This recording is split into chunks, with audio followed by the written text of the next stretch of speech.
Hey, it's Dan Harlan, and I am here with Paul Richards. How are you? Dan, good to see you again. Good to see you, too. And you have with us a trick called double take. That's right. And why don't we just take a look at it, and then we'll talk about it. Yeah, absolutely. This is, it's not something I would normally share right away, but since you're a magician and the people watching are, this is a marked deck of cards.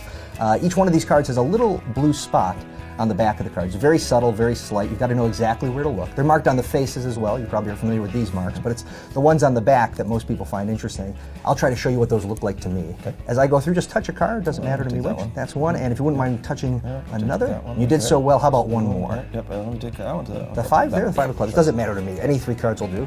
I don't know if you can see the very subtle difference between the blue spot on the back of the eight of clubs and the back of the three. It's very subtle. You have to look right at the center. It's almost like those stereoscopic pictures. If you kind of squint your eyes and you look, you'll see it pop right out at you just like that. See the blue spot on the back of that card, you'll see the blue spot on the back of that card right there, and the blue spot on the back of that card. Of course, it doesn't make sense for a magician to use three cards that are marked. I mean, that would be foolish. What you want to make sure is that every card you're using, Dan, is really and truly from a marked deck of cards. Now, there is a problem here, and that is that people will come up to you, and they will say, you know, you're not much of a magician. And you'll say why, and you'll say because you're using a marked deck of cards. And that's why personally, whenever I'm doing magic for people like yourself who know a little bit about magic, I never ever use a marked deck.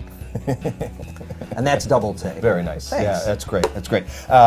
You know, you've taken the color changing deck plot here and really worked it and refined it. Thank you. And I love your presentation of it to get them interested in it. You know, leading them down the garden path with the marks because you get them to look closely to absolutely. it and you know, get solid in their mind what color it is. Sure. And then the change just sideswipes them. The nice piece in the middle there where you're handling just three cards.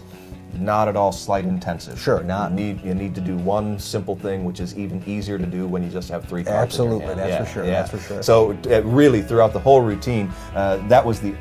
Well, okay. There's one other move, but it's not even a slight. Sure, absolutely. So there's really only one slight that you have to do, and you already know how to do it, and it's so much easier with the three cards. You got so much mileage out of this. Sure, thank you. Without putting in like, you know, heavy duty work. But I also know that on the DVD, you give some options. I do. I give a number of even more visual changes. Right. I use a little bit more sleight of hand.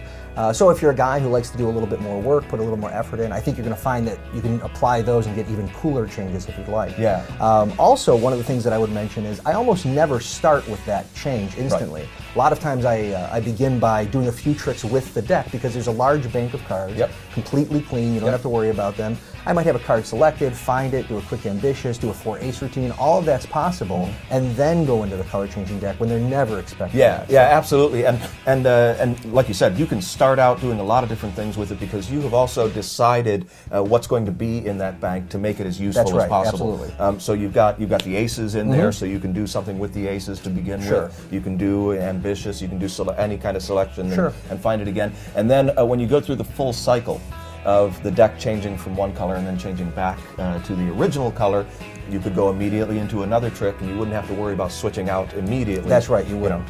You can anytime that you want to get into it or out of it with any kind of a deck switch, or just do a trick and put it away, you know, once you're done with it. And one of the things I'd mentioned, and obviously people seeing the demonstration, they already know this, but I really think that the displays, they're very natural, it's congruent. It doesn't seem like you're doing some sort of contrived handling of the card. Yeah, no, it flows very nice, it's sort of liquid, and I think that's what makes it a pretty strong trick. Yeah, it is. It's very strong, and because you're not technically working with anything that's going to impede the handling of the deck. You know, a lot of the solutions to the color changing deck, you know, make the cards a lot thicker here or there, and you can't do any normal handling with it. This, you'll feel comfortable with it, and you'll learn the displays, and every one of those is comfortable as well. Sure. So it really has just an overall visual impact of naturalness. Sure, I mean, and some of the obligatory things I would mention to magicians, you know, no rough and smooth, no sticky cards, no deck switches, and I mean, it handles very fairly. What about all the electronics and the magnets? Well, you do have to carry this large battery pack. No, nothing like that. This is low tech. I'm a low tech guy, and that's a low tech solution, but I think it comes out to a pretty great conclusion. It's a great solution, very practical, automatically resets, of course, for walk around. Sure, You're absolutely. ready to do it over and over and over again. There's nothing to worry about wearing out at all. No, not at all. So, you know, it's really a great way to approach this plot. Thanks very much. Oh, no problem, Dan. Thank you.